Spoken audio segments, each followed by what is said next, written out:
आज सभी पत्रकार बंधु और सभी आपके चैनलों के माध्यम से संसदीय क्षेत्र बांसवाड़ा डूंगरपुर और साथ ही पूरे राजस्थान की जनता को मेरी ओर से खूब खूब धन्यवाद।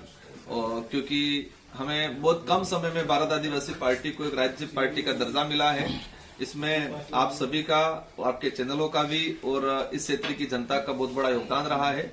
हम आप सबके और सारी जनता का आभारी हैं। पुनः सभी को बधाई देना चाहूंगा। आज भारत आदिवासी पार्टी के पदाधिकारी और जनप्रतिनिधियों द्वारा जो प्रेस कॉन्फ्रेंस की जा रही है, इसका मुख्य वजह यह है कि वर्तमान के अंदर जिस तरह से डबल इंजन की सरकार फेल होती जा रही है, हम पूरे राजस्थान की बात करें या विशेषकर हम संसदीय क्षेत्र डूंगरपुर बांसवाड़ा की बात करें, यहाँ पर जिस तरह से सरकार की जो योजना है जो गरीब तक पहुंचनी चाहिए वो नहीं पहुंच पा रही है।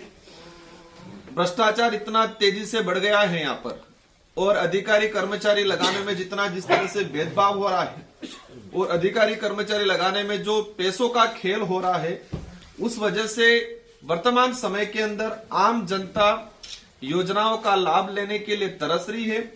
और किसी भी दफ्तर में जाए, हर दफ्तर में बिना पैसे के काम नहीं हो रहा है, बहुत तेजी से भ्रष्टाचार बढ़ा है। इन समस्त मुद्दों को लेके आज पार्टी की तरफ से प्रेस कॉन्फ्रेंस की जा रही है। पहला मुद्दा हमारा ये है कि डूंगरपुर जिले के अंदर आज पुलिस विभाग के अंदर जिस तरह से भेदभाव किया जा रहा है, 16 से 17 थाने हैं और उसमें एकमात्र थानेदार एसटी का लगाया हुआ है, एकमात्र। 18 से 20 के आसपास चौकियां हैं, इन चौकियों में 3 से 4 चौकी प्रभारी एसटी के लगा रखे हैं, वो भी बिल्कुल ठंडे बस्ते वाली चौकियों पे। एक गृह विभाग हमारे राजस्थान के मुख्यमंत्री जी के पास है और गृह विभाग के तहत इस तरह से आदेश हो रहे हैं, एक तरफ तो आके आदिवासियों के हित की बात करके जा रहे हैं, दूसरी तरफ आदिवासी अधिकारी कर्मचारियों को नहीं लगाने का डायरेक्शन देके जा रहे हैं। आदिवासी समुदाय या रिजर्व कैटेगरी या गरीब तबके का वोट तो चाहिए, लेकिन जब गरीब तबके का या आदिवासी या दलित कोई समुदाय से अधिकारी बन रहा है तो उसको थानेदार या चौकी इंचार्ज गृह विभाग में नहीं लगाया जा रहा है। इसके पीछे मेन रीजन ये है कि यहाँ पर कई अवैध धंधे चल रहे हैं। आपने पिछले कुछ समय में एक कांस्टेबल जो सरोदा में पोस्टेड है और सिमराड़ा लाइन पे खड़ा रह के वसूली कर रहा है, एक प्रकरण आया था, उसके अंदर दारू का कोई सप्लाई हो रहा था, उसके अंदर उसको रुक के उससे पैसे लिए, उससे दारू लूटा। ये सारी गतिविधियां हुई, मामला आप मीडिया ने भी उठाया था, लेकिन अभी तक ठंडे बस्ते में पड़ा हुआ है। 2 महीने पहले कुआं थाना सर्कल के अंदर एक हेड कांस्टेबल ने जो पीड़ित था उसको प्रताड़ित करके उसके घर में दारू रुकवाया, आबकारी ने कार्रवाई की और उस पीड़ित ने बताया कि थानेदार हेड कांस्टेबल के कहने से मैंने मेरे घर में दारू रुकवाया।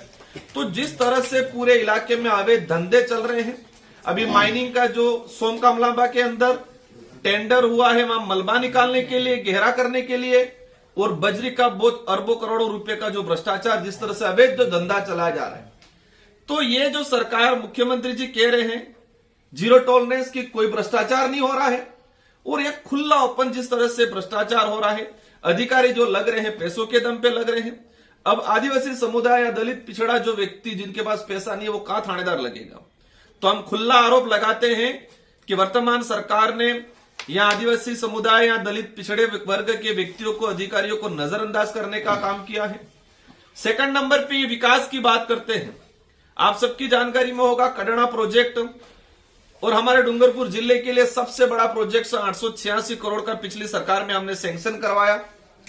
उस प्रोजेक्ट का टेंडर हुआ, सरकार चेंज हुई और वर्तमान सरकार ने टेंडर हो गया, वर्क ऑर्डर नहीं दे रही। तो ये विकास विरोधी सरकार की तरह काम कर रही है। ये इतना बड़ा प्रोजेक्ट उन्होंने वर्तमान में रोक रखा है।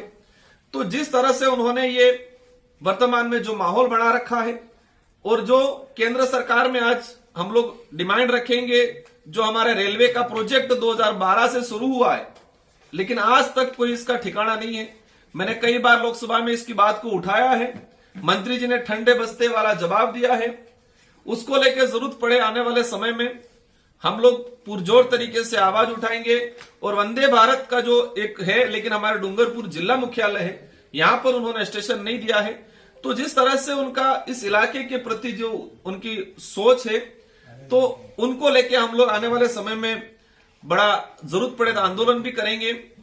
एक मुद्दा टीएडी विभाग का, टीएडी के हमारे मिनिस्टर यहां से हैं, लेकिन पिछले 2 से 3 महीने हो गए स्वच्छ परियोजना से द्वारा संचालित माँबाड़ी के अंदर पोषाहार नहीं मिल रहा है।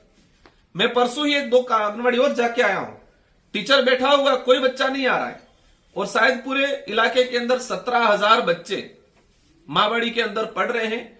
तो 17,000 बच्चों का भविष्य अंधकार में ले जाने का वर्तमान सरकार काम कर रही है। डूंगरपुर जिले के अंदर टीएडी द्वारा 60 से 65 छात्रावास संचालित है। इन छात्रावासों में 6,000 आदिवासी बच्चे वर्तमान में अध्ययन हैं, लेकिन उन तक भी जो सुविधा पहुंचनी चाहिए वो सुविधा नहीं पहुंच रही है। उन छात्रावासों के अंदर और आवासीय विद्यालय जो है उनके अंदर टीचर आज नहीं है, बच्चे जा रहे, कोर्स पूरा हुआ ही नहीं।